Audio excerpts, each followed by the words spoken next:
And now it's time for Bum Reviews with Chester A. Bum. Tonight's review: Disney's Alice in Wonderland.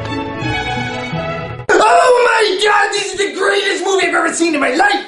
I'm late for very important spoilers! I asked them what movie I was going to see today, and they were like, Disney's Alice in Wonderland! And I'm like, oh boy, I love that cartoon with the little girl who walks around, all those weird things are flying out of her! That's my world 24/7! So I sit down and I'm really excited to see this movie, and I'm like, where's the little girl? And the movie's like, she's the 19-year-old over there. That's not very little. And then I'm like, where's Wonderland? And they're like, oh, it's not Wonderland anymore, it's Underland. Sounds like a Fruit of the Loom product. And I'm like, where's all the crazy characters and that innocent storyline? And the movie says they're part of an underground resistance because everything is taken over and there's a lot of action scenes. When did Wonderland turn into Narnia? Wonderland isn't supposed to have a logical, action-packed plot. It's Wonderland! The biggest concern is whether or not the mouse in the teapot has jelly on his nose! A concern I worry about every day. But it does have all the weird, zany stuff that's flying out at you! You got the smiling cat, big-headed queen, Tweedledee and Tweedledum who look like Pugsley Adams if he was a skinhead, and crazy animals that can talk all the time! It was the most realistic movie I've ever seen in my life. Probably not the most realistic you've ever seen, but you're not on drugs! So Alice goes to the Mad Hatter, who's part of an underground resistance, and looks like the Joker if he worked at TGI Fridays. And he's like, the only way to stop the Queen is for you to destroy the Jabberwocky! But why? Because this magical piece of toilet paper says you do! Hooray! See, that's why the Red Queen took over everything, because she had a monster by her side! And a bunch of playing cards.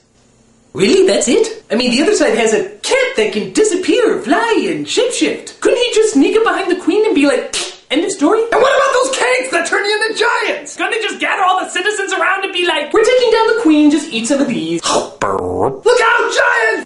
Bang! No more Queen! That wasn't so hard! But nope! Only Alice can destroy the Jabberwocky as she gets on her armor and looks like Joan of Noah's Ark! Oh, what's she gonna do? Use her cunning knowledge or their backward ways of defeating them? No. She cuts its head off and kicks it down the stairs! You know, for kids! So everybody is happy because the White Queen is put back in power again. Whitey's always seizing power and control, trying to keep the red folk down. And the Mad Hatter is so happy about this turn of events that he actually does a breakdance!